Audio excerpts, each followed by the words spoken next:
অনেক দিনেরই ইচ্ছে ছিল জগদ্ধাত্রী পুজোতে কৃষ্ণনগর যাব। হ্যাঁ বন্ধুরা, যা ভাবা তাই কাজ, আমি আর দিদি দুজনে মিলে চলে আসলাম কৃষ্ণনগর। আমার চ্যানেলে নতুন হয়ে থাকলে অবশ্যই লাইক দিয়ে সাবস্ক্রাইব করো। চলো আজকের ভিডিওটি শুরু করা যাক। পুজোর দিন ভোর ভোর বেরিয়ে পড়েছি যথারীতি।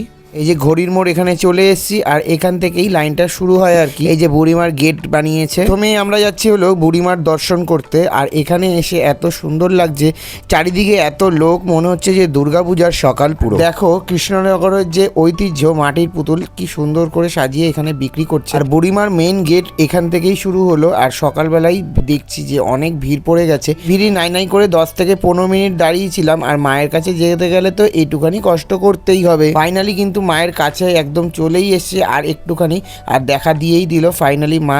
আর দেখছো কত সুন্দর রাজেশ্বরী বুড়িমাকে কি সুন্দর লাগছে। মাকে দর্শন করে তো একদম ধন্য হয়ে গেলাম। মায়ের দর্শনের পর পাশেই একটা পার্ক আছে, এখানেই কিন্তু ভোগ প্রসাদ দিয়েছিল।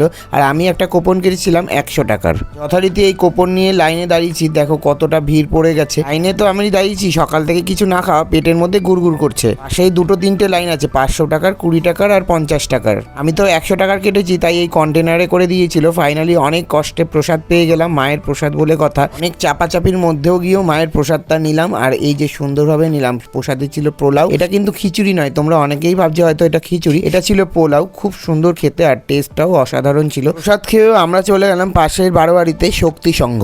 এই মণ্ডপের মায়ের দর্শন করে একদম ফাঁকা ফাঁকাই ছিল। পাশে আরো একটি মণ্ডপ আছে, এই মণ্ডপে চলে গেলাম। এখানেও প্রায় ফাঁকা ফাঁকা, আর মায়ের দর্শন করে নিলাম। আর দেখো কত সুন্দর লাগছে না, পুরো একদম রাজেশ্বরী রানী মায়ের মতন। প্রথমবার যেহেতু গিয়েছি, আমি তো সেরকম কোনো মণ্ডপের নামই জানি না। পাশাপাশি অনেকগুলো মণ্ডপ ছিল, তাই এক এক করে মায়ের দর্শনগুলো করে নিলাম। সত্যি কথা বলতে অনেক বাধা এসেছিল এই যে ঠাকুর দেখতে যাওয়ার জন্য। যে কথায় বলে না, মা যদি চান তাহলে সবকিছু সম্পূর্ণ হয়, এটাই হয়েছিল আমাদের সাথে। ভেবেছিলাম যে মায়ের দর্শনই করতে পারবো না এবছরে, চেয়েছেন বলে তার দর্শন করতে পারলাম, আবার সাথেও কিন্তু ভোগ প্রসাদও পেয়েছি। কথা বলতে বলতেই টোটো করে চলে আসলাম রাজবাড়িতে। আমার অনেক দিনের ইচ্ছে ছিল যে রাজবাড়িতে আসার, আর এই যে জগদ্ধাত্রী পুজোতে এসেছি, এটাতে তো আমি অনেক হ্যাপি হয়ে গেলাম। পাশে যেটা দেখছো ফাঁকা জায়গা, এটাই রাজবাড়ির মাঠ। এত সুন্দর ঐতিহ্যবাহী কৃষ্ণনগরের জগদ্ধাত্রী পুজো, কি বলবো বন্ধুরা, আমার তো একদম মনটা একদম ভালো হয়ে গেল এখানে এসে। এত সুন্দর সুন্দর জিনিসপত্র যে দেখবো আমি, এটা একদম কল্পনা করতে পারিনি। আর এই যে সিংহাসনগুলো দেখছো, এগুলো হলো 12 দলের সিংহাসন। এখানেই এই সিংহাসনে ঠাকুরগুলোকে বসানো হয়।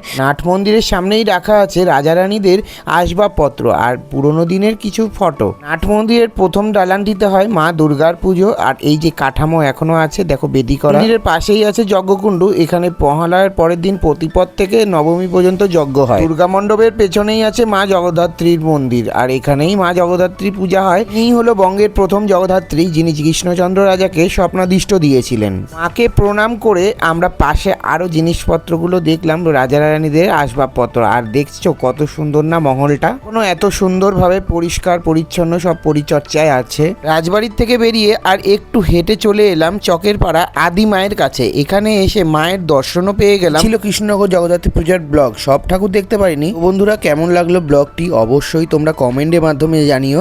আজকের মতন টাটা, বাই।